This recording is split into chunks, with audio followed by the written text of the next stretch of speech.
Hello and welcome to this discussion on costs related to inventory management. What are the relevant costs in inventory management? Now, if we talk of what are various costs related to inventory management, we could classify them as one is direct cost. What is this direct cost? The purchase price. If you are buying some material, you need to pay for it. If you are buying 10 pens, you need to make a payment of 100 rupees. If you are buying 100 pens, you need to make a payment of 1000 rupees. If you are buying 500 pens, you need to make a payment of 5000 rupees. If per pen costs 10 rupees. So, direct cost. Direct cost is, in a simple sense, we can call it purchase price of material.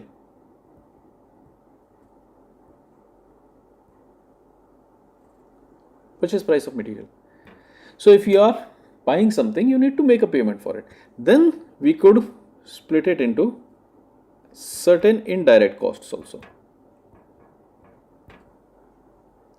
Now in indirect costs, we have certain costs which are clearly visible, though we may not be able to attribute them specifically to a unit, but still they are clearly visible. I am making a payment for them.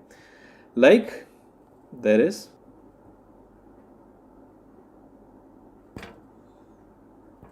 carrying cost, ordering cost, shortage cost. Now, if we have a look at direct cost, it is an obvious cost. You are buying something, you need to make a payment for that. There is no two ways for it. When we talk of indirect costs, we come across carrying cost, ordering cost, and shortage cost. Of these two, first two are very much tangible in nature. Why are they tangible in nature?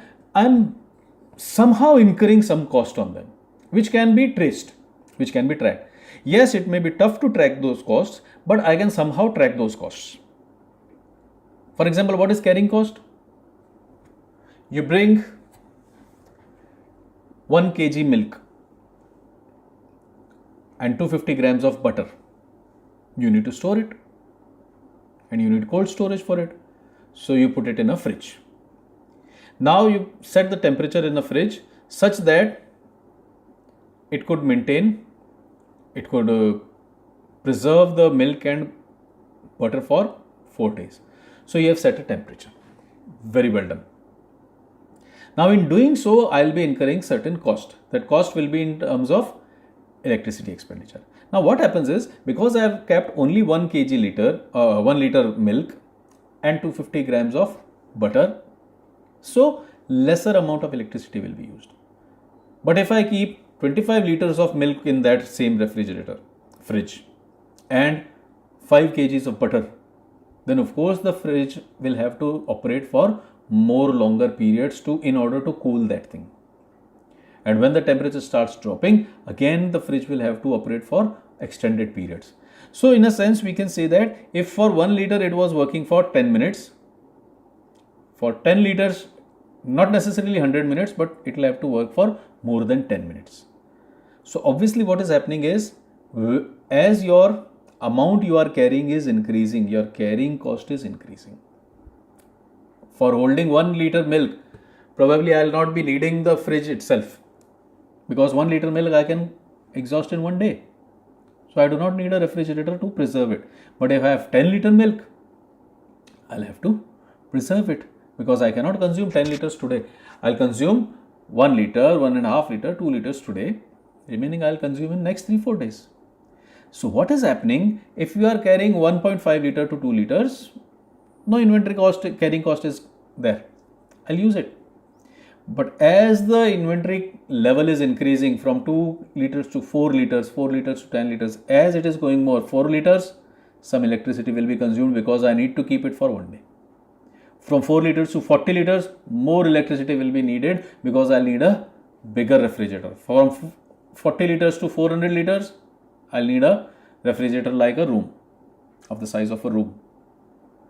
So what is happening, as your level of inventory, the more you are carrying, Your carrying cost is also increasing, but I can track it. I can track the cost of that room. I can track the electricity consumed in that room sized refrigerator, cold storage. So I can track the cost. So carrying cost can be tracked, and in that way it is tangible cost. Ordering cost, the effort, time that goes in placing an order. What time and effort goes in placing an order? A person who could be doing something else would now be taking a pen and paper, going to stores, going to departments, asking for the requirements. So if I'm making a payment of 100 rupees per day for 8-hour shift, so that means I'm making a payment of 12.5 rupees per hour. Now if he is investing 2 hours in taking the orders from all departments, preparing an order and dispatching it, 2 hours are gone. So 25 rupees of what I was paying him has been invested in placing an order. So that becomes ordering cost. Then the courier cost for that order. Then the transportation cost for that consignment to come from the supplier to me. All this is ordering cost. So ordering cost is also in a sense tangible. I can track it down. The effort, the time that we are investing. So these are tangible, these can be tracked. So when we talk of costs, we split them into direct and indirect. Indirect we had, in the direct costs we had purchase price, directly making a payment. Indirect we had carrying cost and ordering cost. These are two very important costs because these are tangible in nature. We can identify them, we can verify that yes, this much amount was being invested, was being put in this. Then there is shortage cost. Now this shortage cost is kind of intangible. What is shortage cost? Someone came to your business to buy something and you were not able to supply him. Someone came to your business to buy something, you were showing it to him and he drops that item and that item breaks. So he'll not be making a payment. It doesn't look good on your part to be charging for payment from the customer. He's your regular customer. So what happened? One unit got destroyed. In this case, if that was the last unit, you cannot supply it to him. Shortage cost is very much evident. If I had sold it, that 8 rupees item in 10 rupees, I would have made a profit of 2 rupees. But because he broke it by accident, I'm down by 8 rupees because I cannot charge those 8 rupees with him. So what is happening? In such cases, shortage cost can be ascertained. But what happens if someone walks in, I do not have that unit, I'll not supply him. Now if I'm not supplying him that unit, what happens? Will he come tomorrow? If he comes tomorrow, no problems. But if he doesn't come tomorrow, then I've lost a customer for life. All the profits that I could have had from him in times to come, I've lost all those profits. That is the shortage cost of not giving that one unit today. I'm losing all the profits tomorrow. Other amount, even if I could forecast this, it was good enough. Problem is, what will he do? Will he alone leave coming to my shop, or will he tell it to 10 others and those 10 will stop coming to my shop? If he tells this thing to 10 others, possibly 3 might come and 7 might not come. 6 might come and 4 might not come. So I'm not sure what is the amount of loss that this shortage today has done to me. Have I lost only this particular customer? Have I not at all lost this customer? If I've lost this customer, have I lost additional 4, 6, 3, 7, 10 customers? I have no idea. He could be a social media enthusiast. He could post it on social media. I could lose 100 customers. So I'm not sure what is the loss. What is the cost of this shortage? So the shortage cost is kind of intangible, but we try to ascertain it in some way and we'll incorporate it into our formula also when we study inventory management in detail. But for now, when we talk of costs, we are classifying them into 3 only. Direct cost, and in indirect we have carrying cost, ordering cost and shortage cost. So these are my 4 costs that are relevant costs, you can say. purchase price, then you have carrying cost, then you have ordering cost, and then you have finally shortage cost. So these are my costs, relevant costs. So what are the relevant cost of inventory management? Now if we pick these two relevant costs, carrying cost and ordering cost, we see there is a kind of inverse relationship in these.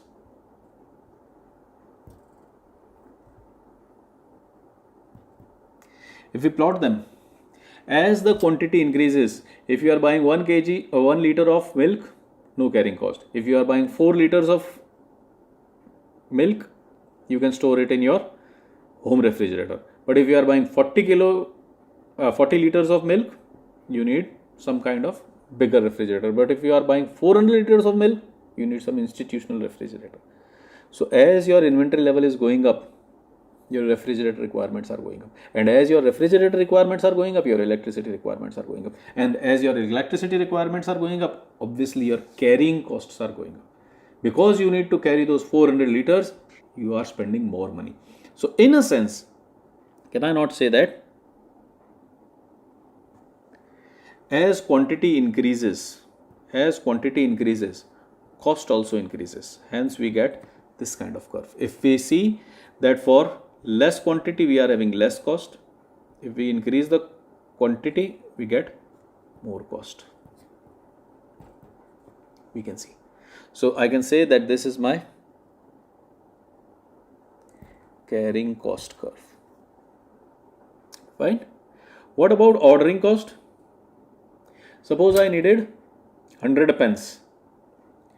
Now if I order all the 100 pens in one shot, that poor person who was spending 2 hours finding and placing the order, the poor person who was going and bringing it, so everything will be done for only once. If I order all those 100 pens, suppose all this cost accumulated is 200 rupees. So for 100 pens, how much is needed? 200 rupees. But if I place orders of only 50 units, what happens? All this exercise will go on twice. Payment will be made for once, payment will be made for second time. So if one order is taking your 500 rupees, 2 orders will take your 1000 rupees. Now, first case we ordered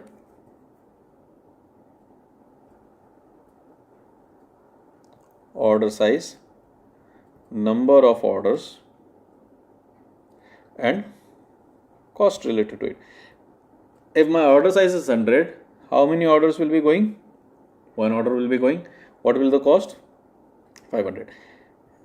If I reduce my order size to 50,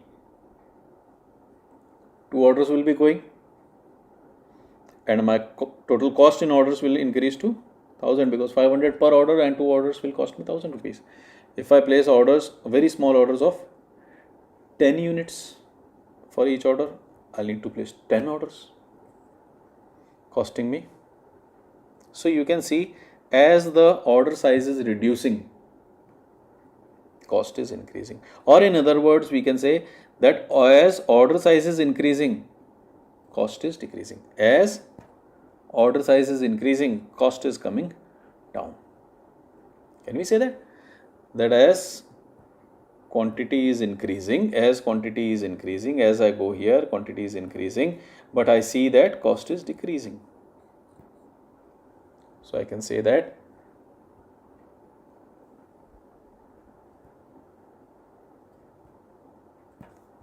this becomes my ordering cost. Fine.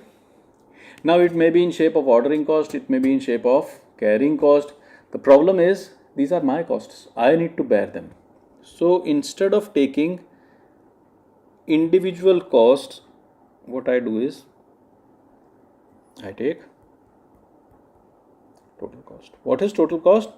At this level, it is simply a summation of carrying cost and ordering cost. So my total cost is a summation. You can see it is simple algebraic summation. These two have been added. These two have been added. These two have been added. We are just adding these costs. Now, what I need to do is I need to pick a point where my total cost is minimal. It may be in shape of ordering cost, it may be in shape of carrying cost, but ultimately it is my cost. I need to bear it. So I need to pick a point where my total cost is minimum. I'm not concerned about carrying cost. I'm not so much interested in ordering cost. I'm interested in total cost. Where is this total cost minimum? At this point. What is this point? This is a point where ordering cost is equal to carrying cost. And this quantity, when this happens, that ordering cost, you can see that ordering cost was increasing, ordering cost was decreasing, carrying cost was increasing. At a point where they were equal, we felt that the total cost also is minimum at that point. This quantity is EOQ, or economic order quantity. And what is this amount? What is this quantity? Where we have EOQ, we can check. We can find its value. Now, what was this point of EOQ? It was when ordering cost is equal to carrying cost. Now, let me see what is this ordering cost and what is this carrying cost, and then we'll see if they are equal or not. If I say what is ordering cost?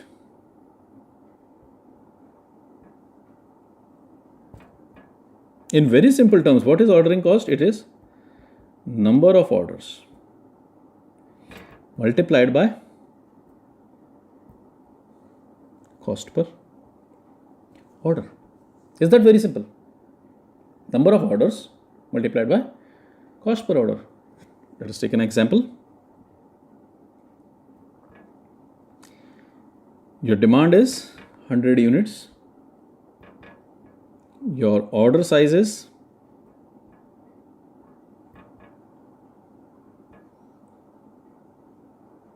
let's say 100.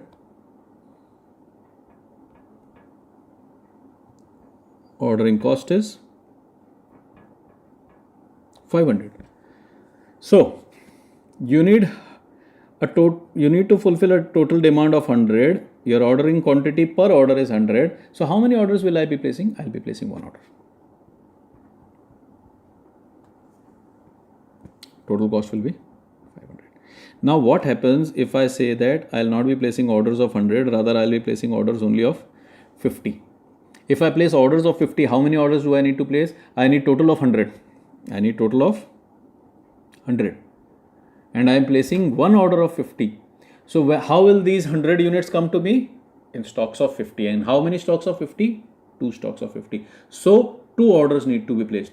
Twice I'll have to go through this exercise of placing order. So 2 orders of 500 each, making it 1000. What happens if I say no, I'll not be placing an order of 50, rather I'll be placing an order of 20. How many orders do I need to place of 20? 100, 20 in each order. So I'll be needing to place 5 orders. How are we getting this 5?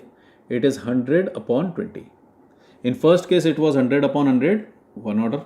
Second case it was 100 upon 50, 2 orders. This time it is 100 upon 20, that is 5 orders, making it 2500. So can we draw some kind of formula over here? The formula seems to be the total demand 100 divided by order quantity 100 multiplied by 500. Was this not the case? What happened in second case? Second case, this 100 was replaced by 50. So this became 2 and we had second case. In third case it became, instead of 50 it became 20. So I had this third case. So can I now have a formula for this? Can I have a generalization for this? I think that generalization could be number of orders. How many number of orders? Demand upon order size multiplied by ordering cost. As simple as that. Can we make use of this formula? Yes. Let us say demand would be annual demand. Let us represent it by A. Let us say order size would be EOQ, because we know that at this point whatever quantity is required is economic order quantity. The total cost of inventory management is minimum. See, as far as direct cost is concerned, you have to make a payment. You buy 1 unit, you buy 2 units, you buy in lots of 5 units. Ultimately, you need to buy 100 units and you need to make a payment for 100 units. So, as far as direct cost is concerned, it remains same. Unless there are quantity discounts, which we'll study in other models. For now, if we are assuming that there is a flat relationship, directly proportional relationship. So, 1 unit costs me 10 rupees, 2 units will cost me 20 rupees, 5 will cost 50, 100 will cost 1000. I need to make a payment of 1000 rupees ultimately down the line. It may be today, tomorrow, or day after. So, direct cost is not so much important. Thing is, what about inventory and ordering cost?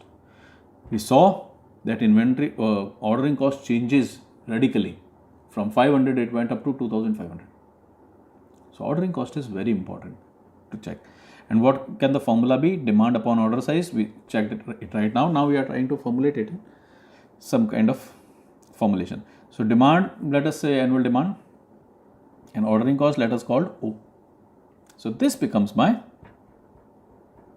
total ordering cost. This is ordering cost per order, and these all are total ordering costs. So, I have my one formula. What about carrying cost? How much will be my carrying cost?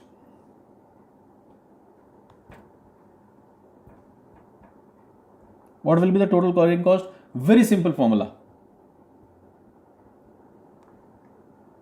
Number of units carried, whatever number of units you are holding.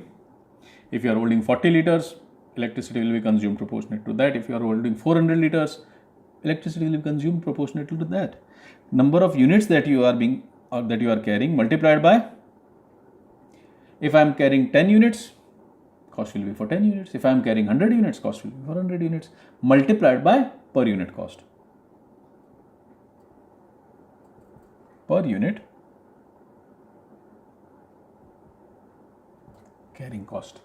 So, this becomes my formula. If you are holding 50 units, per unit it costs you 2 rupees worth of electricity, it will be 100 rupees. 50 units you are holding, 2 rupees per of cooling for 1 unit, so total cost of 100. So, total carrying cost becomes 100 rupees. If I am holding 20 units, each cooling for each unit costs me 1.5 rupees. 1.5 into 20 would give me 30 rupees. Total carrying cost would be 30 rupees. So, you need to identify the units that you are holding and per unit cost. Per unit cost we can determine from our experience, from our past records, what was our electricity bill, what was our lighting bill, what was our cleaning bill. So, you can find it from there. And number of units that you are carrying. How many units will be carrying? Suppose I place an order of 10 units.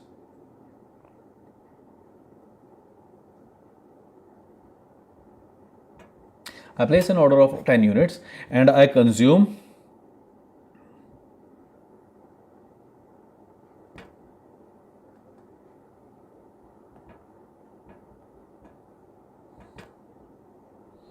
now look carefully. I place an order of 10 units. My inventory will be 10. Jump to 10. Instantaneous replenishment. Daily consumption is 1 unit. So, what will be the inventory at end of day 1? If we look carefully, inventory at end of day 1 will be 9. In the morning I was having 10, but as the day progressed I sold 1. Now my closing stock is 9. Second day opening stock will be 9. As the day closes, it will come down to 8. Similarly, you can go on.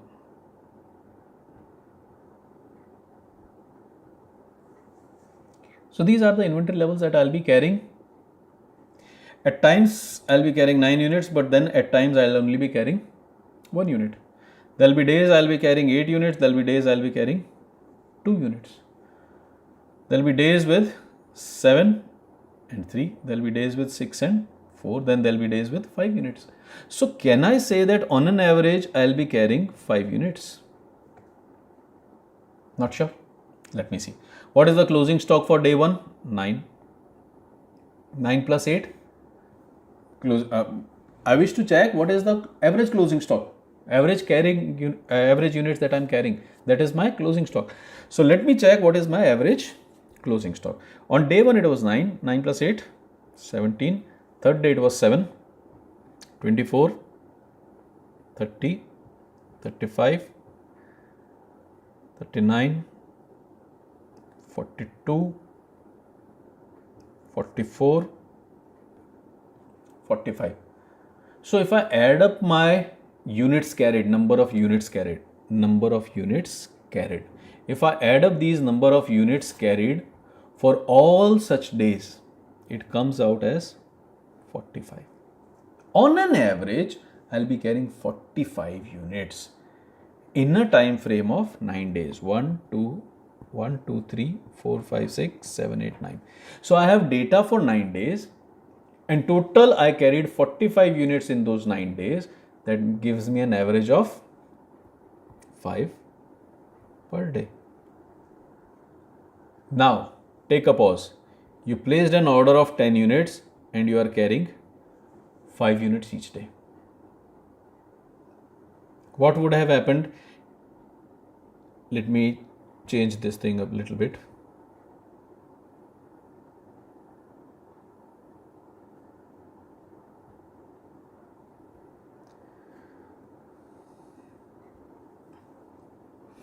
If my order size was 10, daily consumption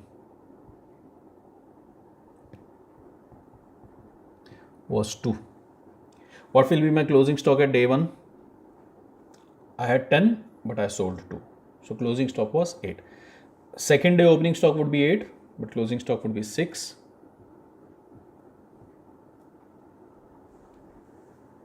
Fine.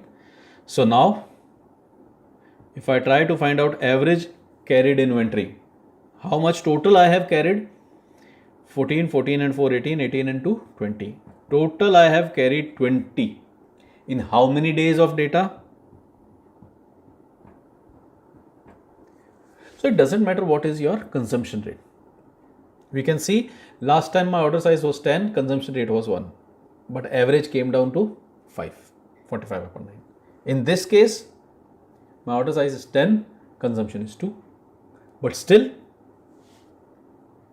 my average comes down to 5.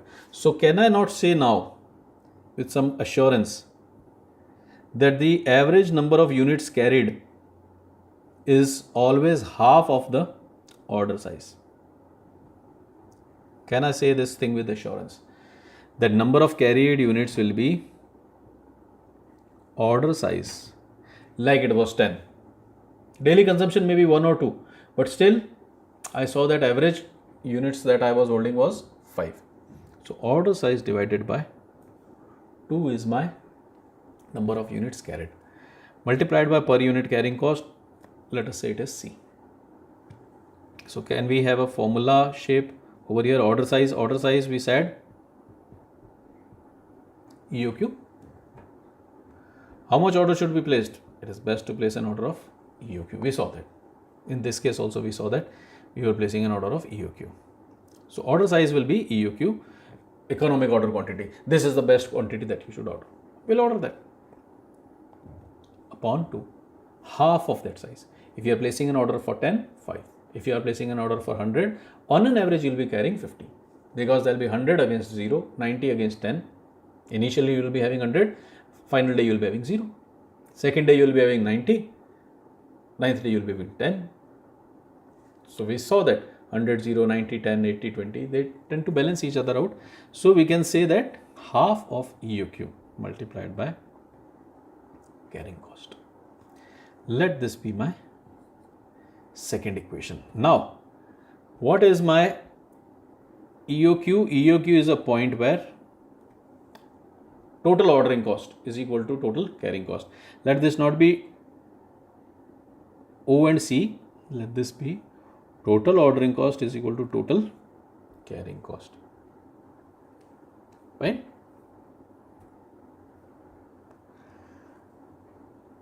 So let me find out how much is that EOQ. Total ordering cost is equal to total carrying cost. What was my ordering cost? Demand upon order size. 100 units in lots of 50. So there will be 2 orders. So demand upon order size, that is A upon EOQ into ordering cost per order, per cost order. Total carrying cost was half of order size multiplied by carrying cost. Why half of order size? We checked it in 2-3 examples that it always comes down to half of what we have ordered. If you order 10, it comes down to 5. If you order 100, it comes down to 50. So half of order size. And I am placing an order of EOQ, so half of that multiplied by carrying cost. Now if we try to simplify this to find out value of EOQ, what we can do is this EOQ can be sent over there. So we get AO over here. EOQ going there will make it EOQ square multiplied by C upon 2. You can shift these 2 and C also. So you have A into O upon C, and this 2 is coming cross multiply EOQ square. And if we take square root,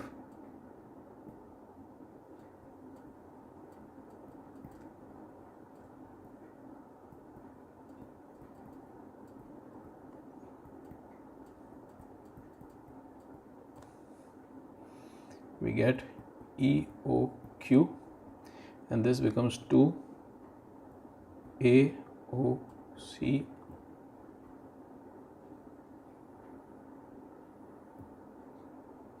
this becomes my formula for EOQ, that is under root of 2 AO upon C. Under root of 2 multiplied by demand multiplied by ordering cost upon carrying cost. So here we saw what are the relevant costs of inventory management. You could split them into 2, of which direct cost is not so much relevant because it is there. You may order in lots of 20, you may order in lots of 50, you may order in lots of 100 or 1000. Ultimately, you need to make a payment for whatever you are buying. So that is not so much into my hands. What is in my hand is carrying cost and ordering cost. If I place large sized orders, ordering cost comes down. Ordering cost is coming down, but carrying cost is going up as our quantity is increasing. So I am in a fix that if I place large orders, ordering cost comes down, but carrying cost goes up. If I place small orders, carrying cost comes down, but ordering cost goes up. So what I saw was that why not place an order for EOQ, where the total cost of both ordering cost and carrying cost is minimum. And what will be that EOQ amount? We saw that EOQ amount will be 2AO upon C.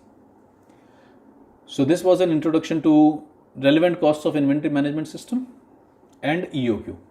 Next time when we meet, we'll go for some models of inventory management.